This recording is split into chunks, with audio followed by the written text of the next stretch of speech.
လွန်ခဲ့တဲ့နှစ်တန်းပေါင်း100က Cretaceous ခေတ်၏အလယ်ပိုင်းဖြစ်ပြီးဒိုင်နိုဆောများအထွတ်အထိပ်အချိန်ဖြစ်တဲ့အလွန်ပူနွေးဆိုးစွတ်တဲ့ကမ္ဘာကြီးတစ်ခုဖြစ်ခဲ့ပါတယ်။အသေးစိတ်ကြည့်ရအောင်။ပထဝီဝင်နှင့်တိုက်ကြီးများယခင်စူပါတိုက်ကြီးပန်ဂျီယာသည်လုံးဝကွဲသွားပြီဖြစ်ပြီးမြောက်ဘက်လော်ရေးရှားတောင်ဘက်ဂွန်ဒွာနာအဖြစ်ခွဲခြားနေပြီ။တောင်အမေရိကနှင့်အာဖရိကသည်စတင်ကွဲခွာနေဆဲဖြစ်ပြီးတောင်အတ္တလန္တိတ်သမုဒ္ဒရာသည်ယခုကဲ့သို့ကျယ်ဝန်းခြင်းမရှိသေးဘဲကျဉ်းမြောင်းသောပင်လယ်ကွေ့သာဖြစ်ခဲ့တယ်။အိန္ဒိယတိုက်သည်ကြီးမားသောကျွန်းတစ်ခုအဖြစ်မြောက်ဘက်သို့ရွှေ့လျားနေဆဲဩစတြေးလျနှင့်အန္တာတိကတိုက်သည်တစ်ခုနှင့်တစ်ခုဆက်နေဆဲဖြစ်တယ်။မြောက်အမေရိကကိုအနောက်ဘက်အတွင်းပိုင်းပင်လယ်ကွေ့ကြီးကဖြတ်တောက်ထားပြီးအနောက်ဘက်လာရာမီဒီယာအရှေ့ဘက်အပါလာချီယာဟူ၍နှစ်ပိုင်းကွဲသွားခဲ့တဲ့ပင်လယ်ရေမျက်နှာပြင်သည်ယခုထက်မီတာ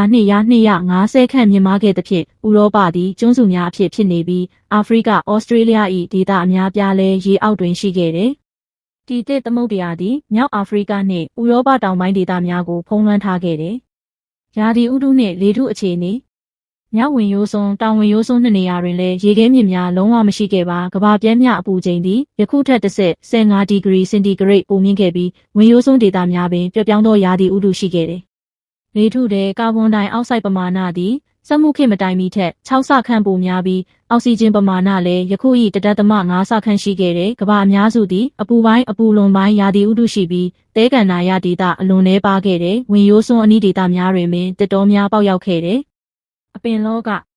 ပန်းပွင့်ပင်များသည်မကြသေးမီကပင်စင်ကဲပေါ်ပေါက်လာပြီးကမ္ဘာတဝန်းသို့ပြန့်နှံ့စတင်ခဲ့တော်လဲယခုကဲ့သို့အဖြစ်များခြင်းမရှိသေးဘဲဖမ်းပင်များဆိုင်ကက်ကက်များဂင်းကိုအပင်များထင်းရှူးကြီးများနှင့်ရောနှောတွေ့ရှိခဲ့တဲ့မြက်ပင်မျိုးလုံးဝမရှိသေးပါရှုခင်းများသည်အစိမ်းရောင်ထူထပ်တော်လဲယခုနှင့်လုံးဝကွာခြားခဲ့တယ်။ကုန်းပေါ်သတ္တဝါများ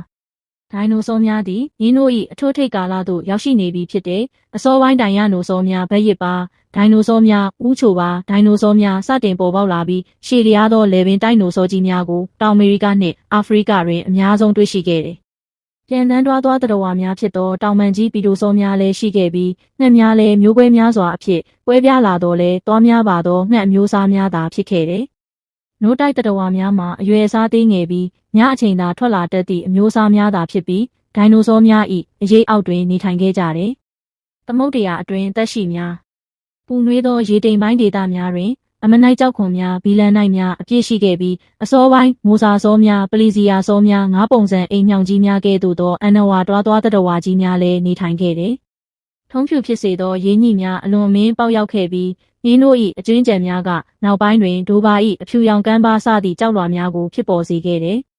အချင်းချုပ်အားဖြင့်ရေခဲမြစ်များမရှိအလွန်ပူနွေးဆိုစွတ်ပြီးအစိမ်းရောင်ဖုံးလွှမ်းနေသောကဘာတစ်ခုတိုက်ကြီးများအပြောင်းလဲဖြစ်နေစေတွားသတ္တဝါကြီးများလွှမ်းမိုးထားပြီးပန်းပွင့်အပင်များသာစတင်ပေါ်ပေါက်လာသည့်ခေတ်ဖြစ်ခဲ့ပါသည်